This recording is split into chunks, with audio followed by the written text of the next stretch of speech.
listening to Love and Light with Dr. Lisa, Everyday Living in Peace. Day-to-day living can be difficult in our world today, and most people don't know how to live a peaceful, joy-filled existence. The key to this is simple: love. Join me, Dr. Lisa Collins, for the next hour as I unpack and identify the need for a peaceful, love-filled existence by engaging the challenging and hard topics of life.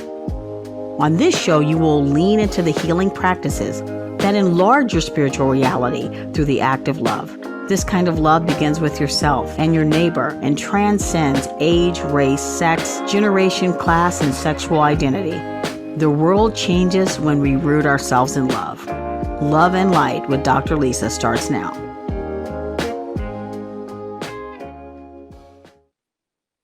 Hello, everyone. I'm Dr. Lisa, and you're listening to Love and Light, living every day in peace on Transformation Talk Radio. Stay with us for the next hour and let us help you experience how to bring more love into your everyday life.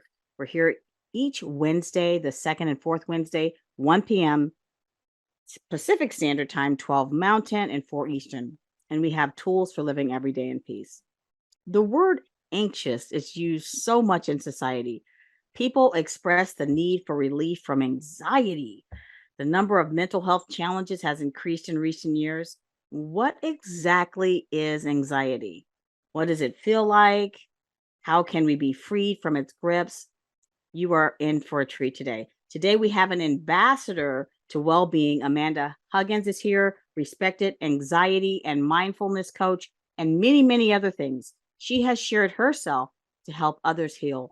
Welcome to Love and Light, Amanda. Thank you, Lisa. I'm so excited to keep talking with you. We were about to get into some good stuff off air, so I'm happy to be here and bring it to other people too. Nice. What an honor. I have read a little bit about your story, about your journey, and we have that in common. We have these journeys of seeking and looking and just trying to get to I'll speak for myself, my authentic self. Like, who am I underneath the things that have clouded my screen? Tell us about your journey. You know what's so funny? Even as I was just listening to you and we were just chatting about how our journeys are similar, I think what the external journey for most people, we're all going to have like our own knickknacks and things that happen specific to us. But the core of it, I think everyone's healing journey has at least one common thread, which is how do I feel not even just better, but how do I feel like me? And the catch, it's a catch 22 when you're in pain or you're in full disconnection or misalignment with yourself, because first you got to figure out who am I? Who am I not? Right. What's not working? And I think that piece was really the catalyst for my journey. I joke and I say I never went to school to be an anxiety coach. It was a byproduct of things that I had learned, and I found myself really frustrated throughout different points in my own self-help journey, because I really embarked from this place of if my life doesn't change and I'm thinking 10, 20, 50 years down the road, I would rather not be here. I can't keep living like this, where I had severely disordered eating and I was burying myself in a career that did not fulfill me, and I was surrounding myself with the wrong people. And you luckily this was in a time where therapy was already accepted in most of my friend groups, so I didn't feel therapy shame, and I didn't feel shame about reaching for self-help books. But the frustration came when I would read or absorb or talk through things, and I wasn't feeling measurably different. I felt like I had a lot of information, but it was like, how do I embody it?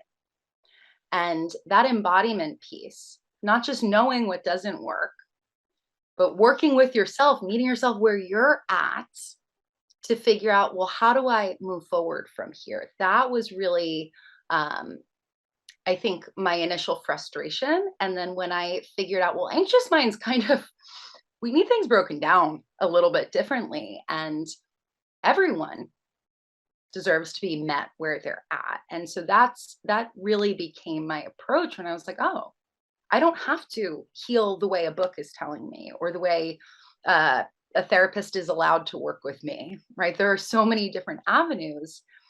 So where I now land is combining the things that I find are the most beneficial: scientific, spiritual, and practical approaches. So your mind gets soothed with, like, all right, this is what chemically goes on. This is how we're going to, quote, fix the thing you think is, quote, wrong. We'll practically integrate what works for you. But we can't do that if you're not connected to your spirit, if you're not connected to love. Um, and that's I just love doing that because you get to, as a coach, walk away and they get to take their healing on the road. And that's the best, most bittersweet part, when it's like, I know I'm done here. You go now. And it's really cool. I'm very grateful for all of it. Wow. That I really resonates with me. Everything that you're saying, and being a coach as well. When I coach people, I don't want to stay with you forever. I always tell them I don't want to stay with you forever. I Right. actually want to help you so that you can go on and live your life and also go help other people. Like, pass it on. Exactly. So that was because I actually had resistance to becoming a coach because my exposure to the world, or the world of coaching, and even the word coach, it felt cheesy. And I was like, I'm that's not what I want to do. And so I really struggled in the beginning, like, how do I show up to this work? Because what I want to do is create a trickle down effect. And I don't need my name slapped on the top. I don't need I want people to know that it was them that did the change. And so what you Mm, just said about, like, okay, now you maybe help some other people. That to me is the beauty of coaching or support or mentorship. That was the foot in the door tactic that got me to be okay with it. It was like, all right, who cares what the label is? The impact can still be the same. It can come from the heart without that cheese salesy factor that right. was gross to me. And I didn't want to be a coach either. I Yeah. actually went to see a life coach, and she conscious freedom life coaching, and she said I did well, and she said, "Do you want to be a coach?" And I thought, well, I want to say no, and I just paused and said, "Well, sure, I'll learn it." Nice. It Nice. helped me so much, and I just said, if it can help other people, and I use it in all of my consulting work. I just kind of incorporate the Yeah. tools into the work. It's funny, like, I, you, when you're sharing that about, you just said, sure, I'll do it, not really attached to what would come up. That same thing kind of happened when I had entered a yoga teacher training for the first time, which was like, the universe or God throwing me a lifeboat. They're like, girl, you got to get on this one because if you don't, you're going to have a lot of free time and it's not going to look good.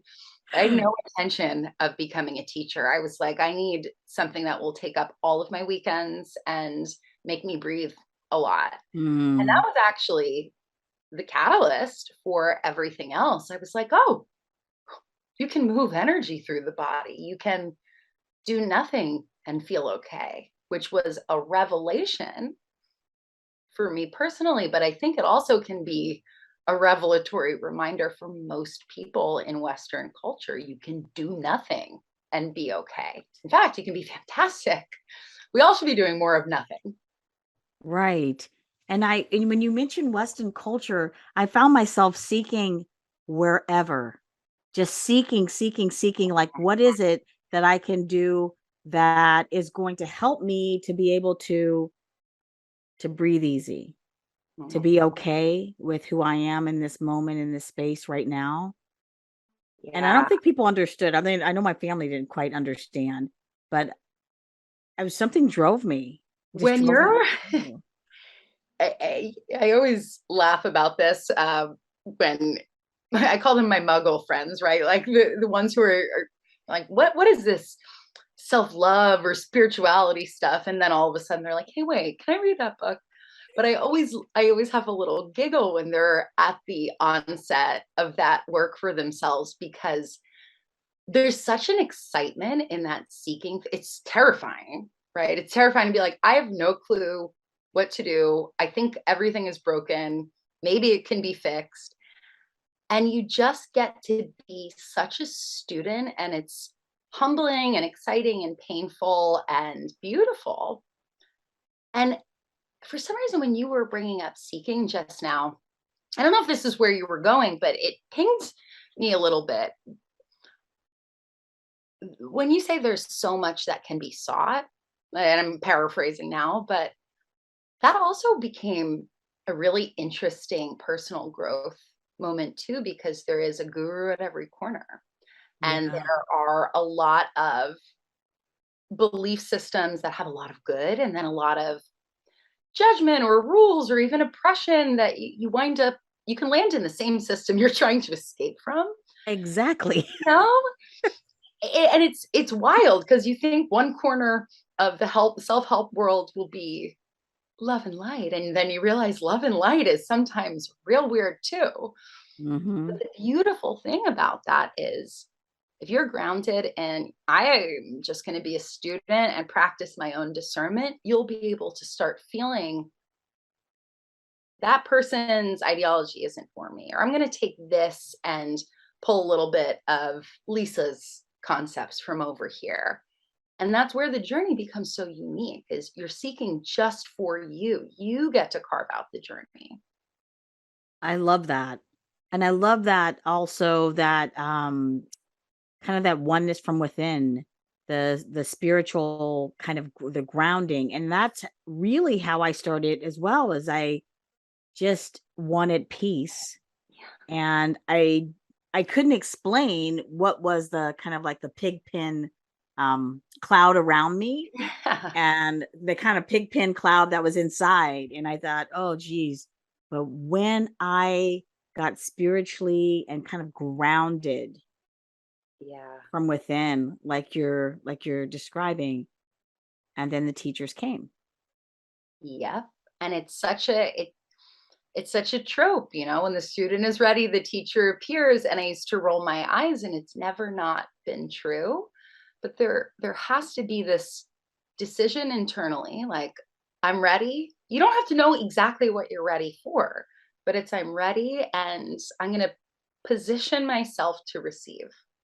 I love it. Go to the Well, bookstore. it's time for a What break already. I can't believe it. That was quick. You are listening to Love and Light with me, Dr. Lisa, and our amazing guest, Amanda Huggins, a respected anxiety and mindfulness coach, and more.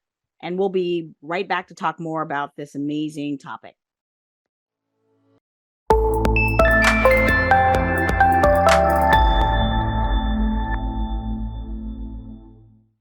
We are back on Love and Light with me, Dr. Lisa, and I have Amanda Huggins here, a respected anxiety and mindfulness coach, and more. And she is sharing her journey to enlighten others. But before we continue, I want to make sure that people know how to contact you, Amanda. Where can listeners find your info? Yes. So the best place is my website. We just redid it, which I'm very excited about. Beautiful. Okay. Thank you. It's first name, last name coaching.com. So Amanda Huggins coaching.com. And then on Instagram, it's Amanda Huggins, and the same on TikTok. But if you're not on it, I don't suggest downloading it. You don't need to put your time there. I was looking before and I was like, I don't have TikTok. I'm gonna miss out. I'm gonna miss out on what Amanda You're has to say. I'll send you the videos. I think TikTok is a very beautiful place. It's also a big time suck. Okay, I'm gonna use my time in other ways. I appreciate that. That's a lot of love right there. We were just in the last segment we were talking, and during a break we were talking more and talking about aligning, like starting with love, starting with yourself, and that being like a grounding place to begin anything. Yeah. And I think what can be really challenging for people, this is my biggest pain point, was I could understand that conceptually, but I didn't feel it.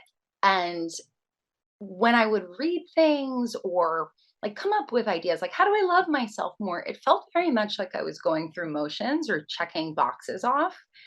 And it took a while to not just like warm up or warm into practices of self love. Love for yourself also means boundary setting and releasing and healing things that have come up in the past, which can be shadowy and heavy work. And it's also work that we're not taught how to do in school. So it's wild because something as simple and inherent as loving yourself and starting there can pose a very large challenge. And it's not your fault if it's hard. We're not given that, most of us haven't been given the skills to really love ourselves. I can speak for one group of people, which is women, and we certainly have been told get a lot smaller, be a lot more quiet, do less, be a little blonder, put a little more makeup on, smile. We're constantly told how to minimize and not given the tools for expansion. So, for people who are like, I don't know how to love myself, look for where you've been told you're not lovable and then work into those areas. See where the trauma or the stuff that's in you that's not yours and never was yours to carry. Find out how to set that down, you know? That's beautiful. Oh, absolutely. Absolutely. I totally resonate with that. And that's, those are some of the places that I started. Like, whose voice is this? Yeah. Because that's not mine. You know, Huh? that's not mine. You look fat. Oh, you look this way, or you look that way. And I started to be curious about, hmm, that's not my voice. And I'm not listening to that voice anymore and pushing it away. I had to separate myself from what I thought was me. Yeah, and it's a huge separation when you've been operating within that narrative for so long.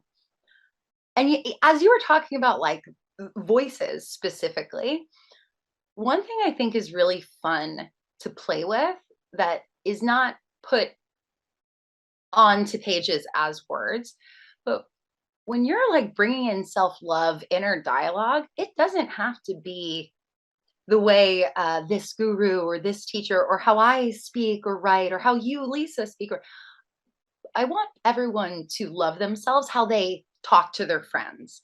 If you're loud and boisterous and you're like, you look freaking amazing, and you're screaming, do that to yourself. You don't have to go into your like, I am wonderful and perfect if that doesn't feel authentic for you.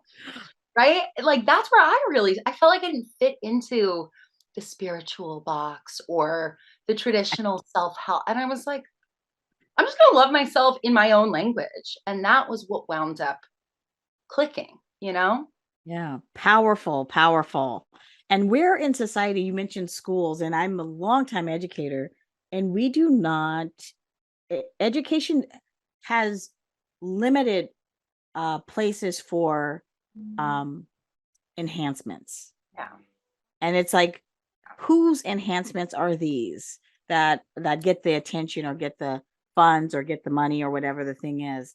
But that part of loving yourself and caring for yourself, centering your needs, making boundaries, none of those things are taught in schools. No, they're not taught, and, it's obviously a systemic issue. I think it's very easy to try to blame the principal at your local school or the teacher Yeah. I'm or not the saying I'm not saying blame your principal, people. I'm not saying Yeah, yeah, that. right. I have a lot of principal friends. No, it's not Yeah, that. it's But I not do. like and you being in the world of academia, having teacher friends, you talk to these people, you see and feel their heart, you see and feel how much they care. I think all of us care more than we are allowed to express because of the structures that we're in. If every teacher could teach their kids how to be more mindful and self-loving and emotionally conscious, they would. But do they have the time, the resources? Have they been taught how to do that themselves? And Exactly. so I think this was off air because we've been just chatting on and off, but we were talking about like you start with love for yourself. And then I think you have to, sometimes it's a challenge and sometimes it's not appropriate, but as best you can find the love and sometimes the pain in the other person too, to reach some understanding. Because if we can start Compassion. moving that blame Hmm. out, maybe we Yeah. can start to actually change things and feel as a collective like we're moving forward, not like just the self-help people are moving forward or just the rich people or just the, you Right. know what I mean? It's I totally level. agree. Totally agree. I think our collective well-being is what it's about. And when I'm talking to people about DEI work, because people come to me because my scholarship is in racial healing and healing. And I say, well, it's our collective well-being. It's not anyone's particular job. It's like all of us together. And people Yep. kind of look at me kind of funny, kind of like, what do you mean? Like, no, it's us as a community, as people who care and love each other. We have to like we're going to move together as a collective, and that is so vital to me. It is the next step of our world changing.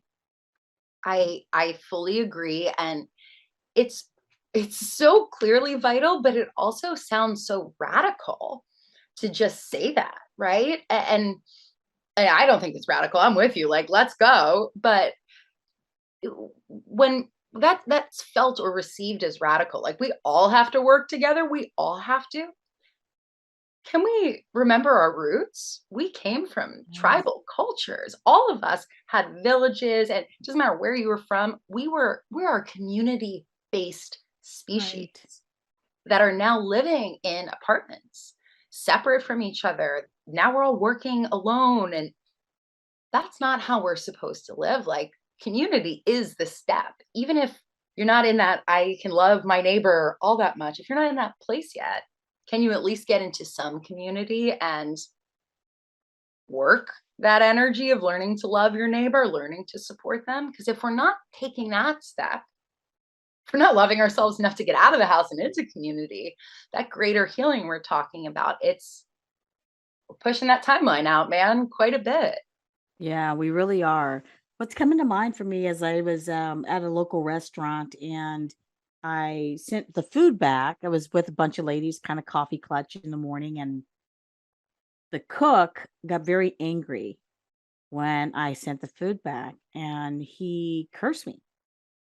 And I turned to him and I had my hand on my heart. And that's why I know the work that I'm doing is working, because it is inside of me. And I said, "Brother, are you going to curse me over this?" And it was Mm, it surprised me actually.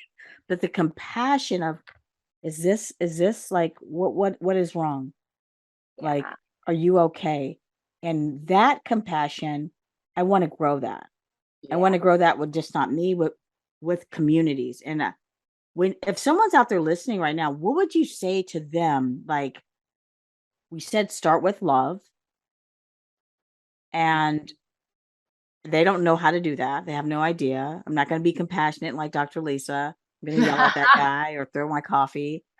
I mean, what are some like baby steps people can take to get toward love? I'm seeing you right now, and for those who are only listening, Dr. Lisa touched her heart. I think you said that too, but I saw you touch your heart again. And when you do that, your shoulders soften. So before you connected with them, you connected with you. And that's that like responsiveness rather than reactivity. So to more clearly answer your question, for those who have very pragmatic minds and like enjoy steps to figuring out healing or love, look for your patterns of reactivity. So the things that you do when you're mad or frustrated or out of alignment, that after you snap, you're like, I feel bad. That's not how I wanted to respond. Brainstorm. What would be maybe not your ideal response? What would be one step down from that? And can you practice that for a little while until it's no longer practice? It's okay to wind yourself into it. Um, but if we're talking like broader and more conceptually, and still a practice mirror work and do exactly what Dr. Lisa just did, where there's hands on your heart. Oh, I just did this last week for the first time in a while, sobbed, a gross, ugly cry, but a hand to heart. And you look yourself in the mirror and you can offer, I like Ho'oponopono, the Hawaiian prayer. of, I love you. I'm sorry. Please forgive me. Forgive me. Thank you. Yeah. And you don't need to know what you're apologizing to yourself for or forgiving yourself for. Your soul, your heart needs to hear it. And to be able to look yourself in the eyes, knowing that's just for you and feel the connection of it, you you don't have to do anything. The work starts to settle into your body. And if our body's Love that. dysregulated, it's a lot harder to speak from love. So that combines both, right? Body Mm, softening, we use our voice and we're connecting to a truth. I love you. I'm sorry. Please forgive me. Thank you. That's that is the I perfect love it. string of words. I love it. I love it. Well, it's time for a break. We'll be right back. Stay with us. We're here with Amanda, and we're talking about how to heal ourselves.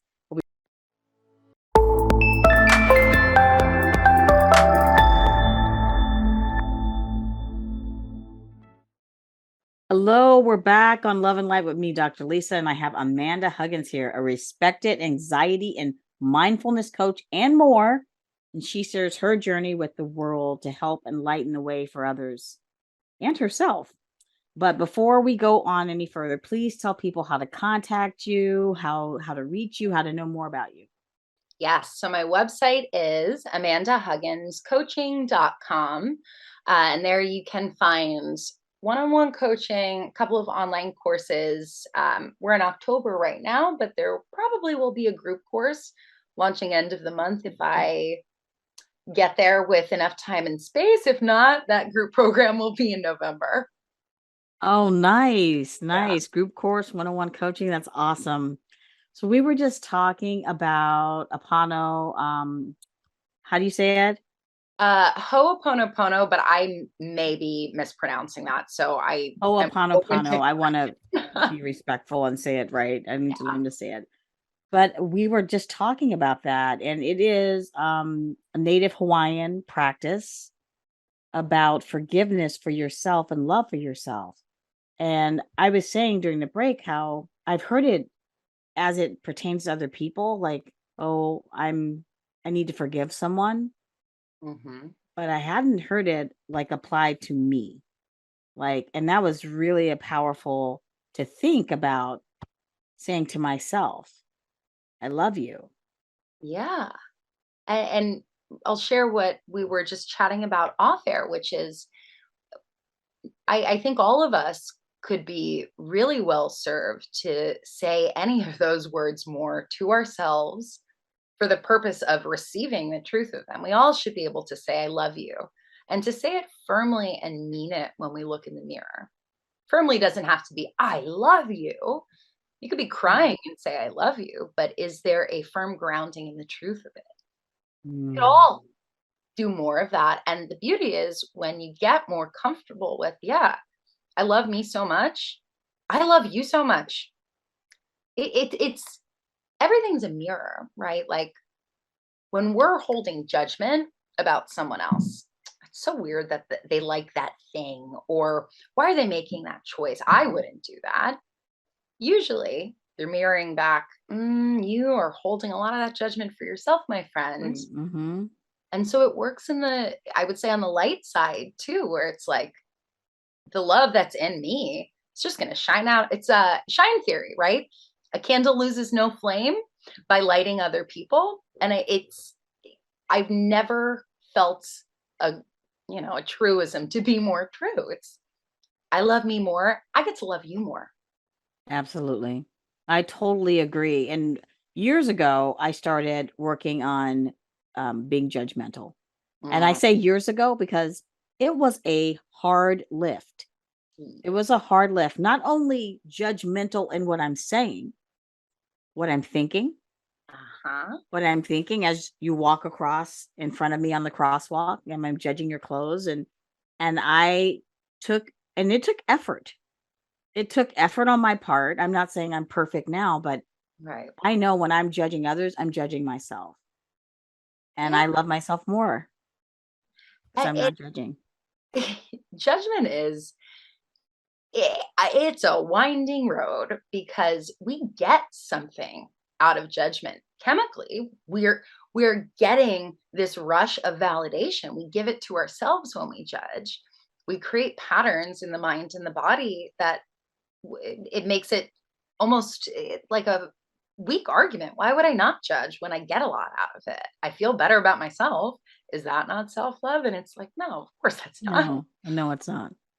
But I love that you're open enough to say, like, am working on it. I'm not perfect, because show me one person on this planet who is fully judgment free, and I will show you the biggest liar in the world. We all Right. have judgment, but when we're talking about judgment work, it's using it to look within. Where am I not open to myself?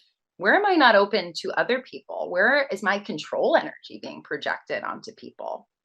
Right? If I don't like someone's choice, that's because I don't like it. That it has nothing to do with them. It's still going to be about me. So Right. it's curiosity that you bring into the judgment, and ideally eliminate the most damaging ones first, right? There's no need to hurt yourself and to hurt others. But listen, once in a while, guy cuts me off. I'm like, you idiot. Did you not look? That's a judgment.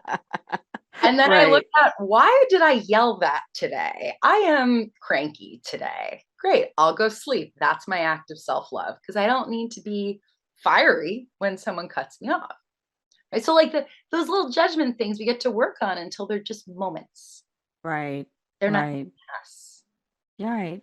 I love that. I call it pulling the thread. Yeah. And something happens, I'm like, "Oh, what's going on with you? What's going on with you today?"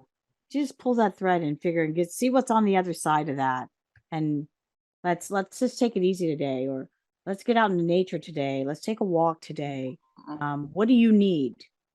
And that is so different than how I was raised. I I believe, I don't know what part of the country you were raised in, but I know for me that was not a question that was ever. It's not my parents' fault. They weren't offered that that question either. What do I need? Basic needs, absolutely. But when it comes to emotional needs, that was like, you could have been speaking another language to me. I don't know what I need. Most clients don't. And I love when we get to talk about that in session, because one of the structures I offer is like, what's your check in going to be for you to really drop in under 5 minutes and locate what it is you need today and action on it, even if it's different than your plan. And for most people, it's silence. And then they're like, sleep. I need sleep. I need to sleep, which is wild, because that's a basic human need that we're all denying ourselves of.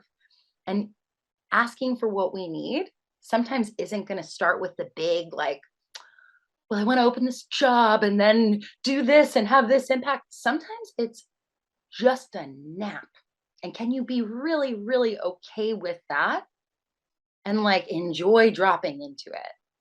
That becomes a fun practice. How do I enjoy this small little thing that I'm going to give myself right now? It can also be hard.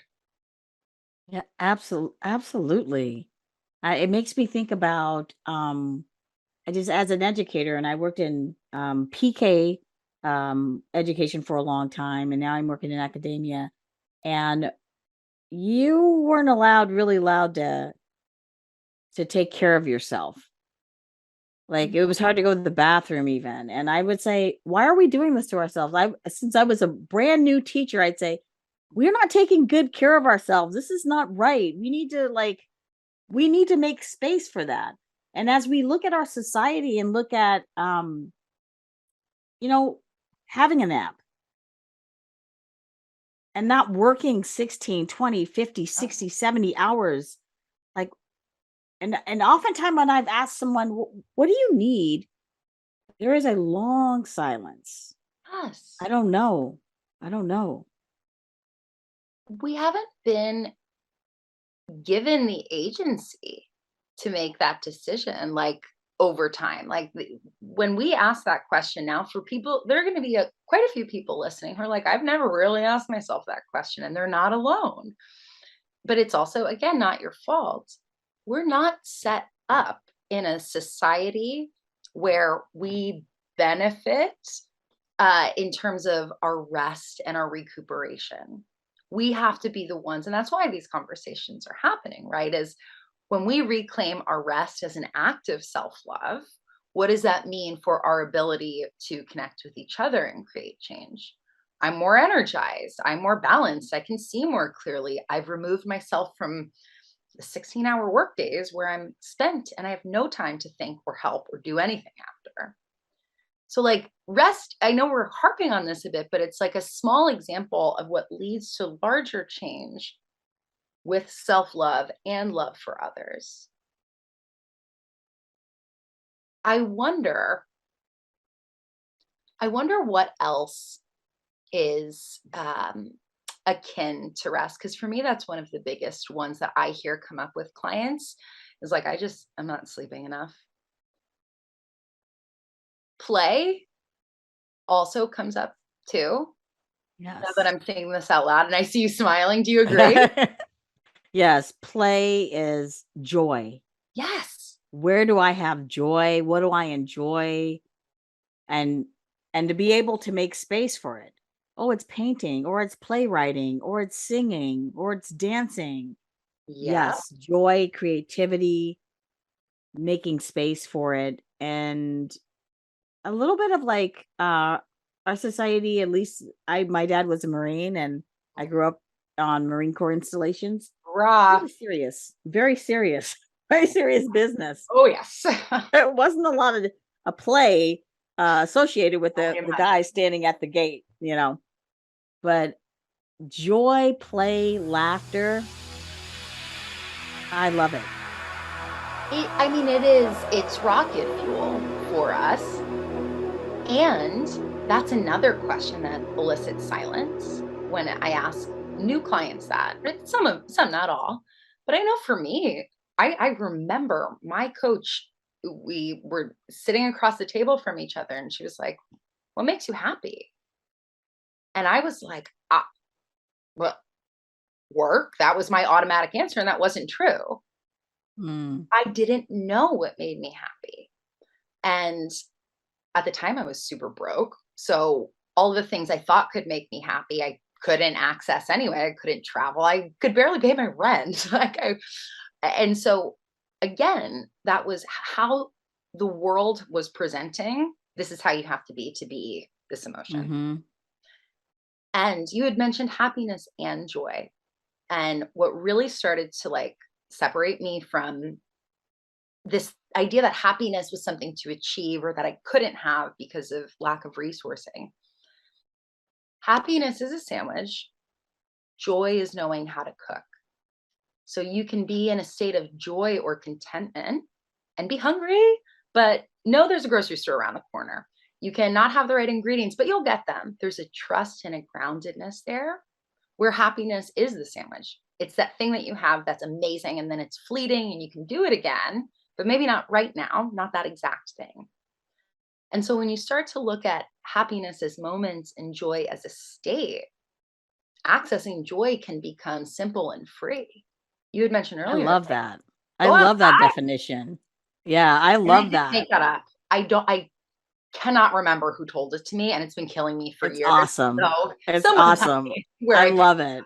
I totally love it. It is time for a break again. We will be right back. We're talking to Amanda, who is an amazing anxiety and mindfulness coach and many, many more things. We will be right back.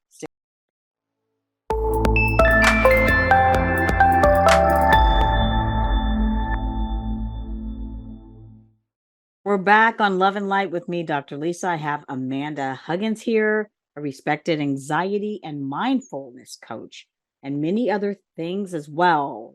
Yoga, there's so much more beyond her bio, but she's here to share with us. If you just start listening, we are talking about her journey and we're talking about my journey. We're talking about enlightening and living with moving past anxiety. How can people reach you? Yes, you can reach me on my website, amandahugginscoaching.com, and then social media. I am It's Amanda Huggins. That's for Instagram and for TikTok. Awesome. You look on our website, there's like a little icon for I looked and saw. You can click on each one of those icons, it'll take you right to those spaces. We are having a fantastic conversation about getting to know ourselves, getting to know yourself, where to start. And we were talking about happiness in our last segment. And for we have talked about some things that as a person you can be curious for just to center on yourself and look at for some of those things that where the energy is off. Like if you get mad in a car, like what is really going on? And what are some of the byproducts of life that you'd like to have? And I was sharing with Amanda that when I start seeing a life coach, I said I just want to be happy. And I don't know if I knew what happy meant, but I wanted something that I didn't have. Mhm. That's what I did know that, but she birdwalked me to finding out more about myself and being curious about how I was feeling. What are some other things I watch you on Instagram. You have you show people how to get in touch with their bodies. I've seen you do this one.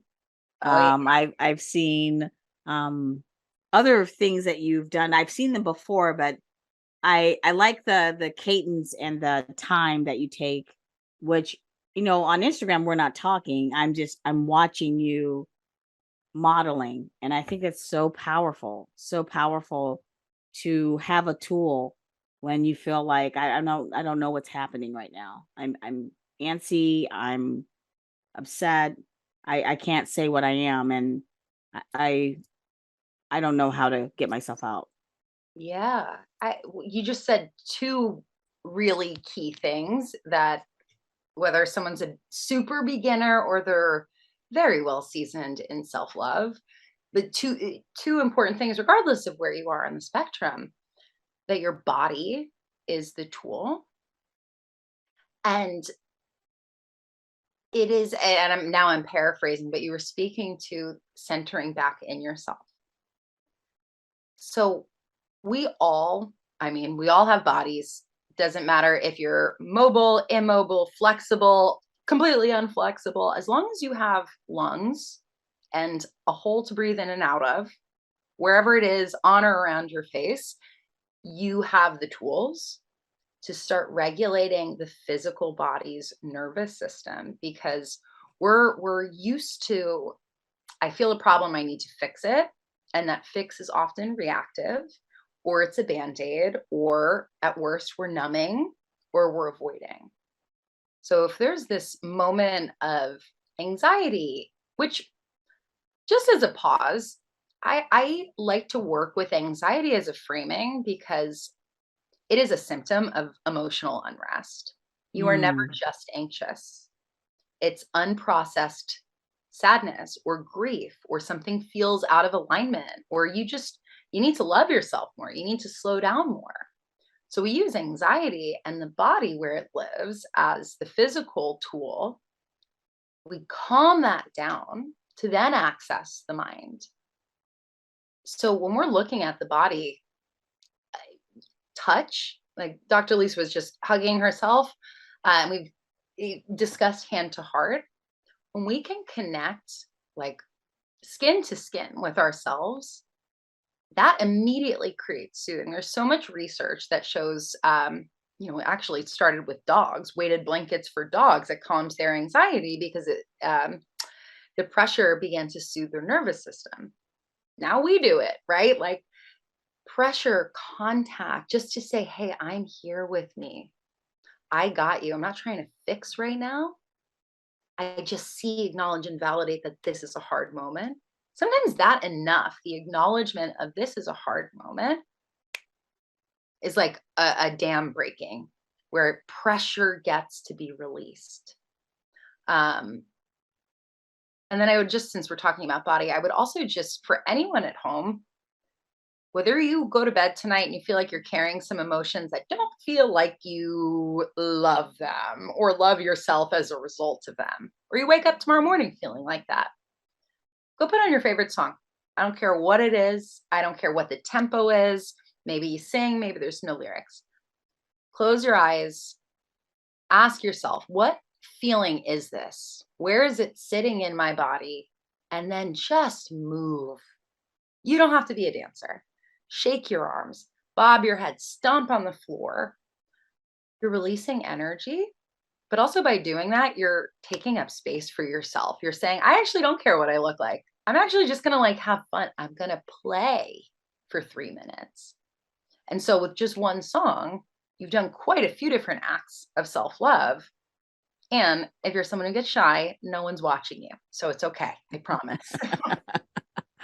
I love that too. Music is one of those things that moves me so quickly. It just shifts me, whatever's going on. But I love also the embodiment of getting the energy out, of working it out of your body, of noticing. Like I'm not feeling right. It was the other night I was like, you know what, I can't go to sleep. Yeah. I'm gonna have to get up and just kind of like do some deep breathing and just tell myself like, okay, raise that energy back up. And Mm. then I was able to go to sleep, but I got out of bed and I sat and I did that and I went back to sleep. I slept great. You broke the pattern. So that's a great example because anxious folks tend to have trouble falling and staying asleep. But most often, when I'm working with people, if they're talking about this issue, what do? You stay in bed and you close your eyes and you try to go back Make to it sleep. happen. You can't force yourself into sleep. Sleep happens to you or you allow it to happen. But you've got to get out of whatever, and this is not just about sleep anymore, right? Like, you've got to break the cycle you're in, even if it's just for a moment, because the body needs to reset so that the heart and the mind can also come back into alignment. So that reset can be a song, it can be a glass of water, it can just be like, all right, yes. It's funny you said that. I didn't sleep last night. And I woke up at 4 and I was like, okay, okay. I'm awake. So let's just sit on the couch and do much. But I allowed my body to be like, okay, we're maybe ready now. Mm, Always a faster process than let me count some sheep. right. That gentleness, Yeah. that gentleness with yourself. Permission. It's like, okay, Hmm. this is where I am. This is just Yes, where I am. And it's just for today. And it's just right now. So don't judge it. absolutely. Wow, I cannot believe that it is at the end of the show. It has been so amazing talking to you and identifying with so much that what a gift that you are to the world. I mean, Love and Light is about people that are bringing light into the world. And I just want to thank you for all the people that you're helping and all the people that um may take one little thing away, but it will be so monumental for them to start to live and have peace with themselves. So amazing. Thank you so much for being on the show. I Thank can't you. believe it's the end of the show. I know. That was like 5 minutes. We could just talk forever. We could talk on and on and on. Oh my gosh. Well, thank you for coming to Love and Light. It has been a joy today. And you know, what I my tip of the week is always the same. Remember to treat yourself like your best friend. We'll be back here. If you want to contact me, you can go to my website, lisaycollins.com. I'm on Twitter, Ed through Engage, Instagram, and LinkedIn. And Instagram, Lisa C Healing. Be back with us next time. We're going to have Native Hawaiian practitioner Ramsey Tatum here. And have a great week, and we'll see you next time. Thanks.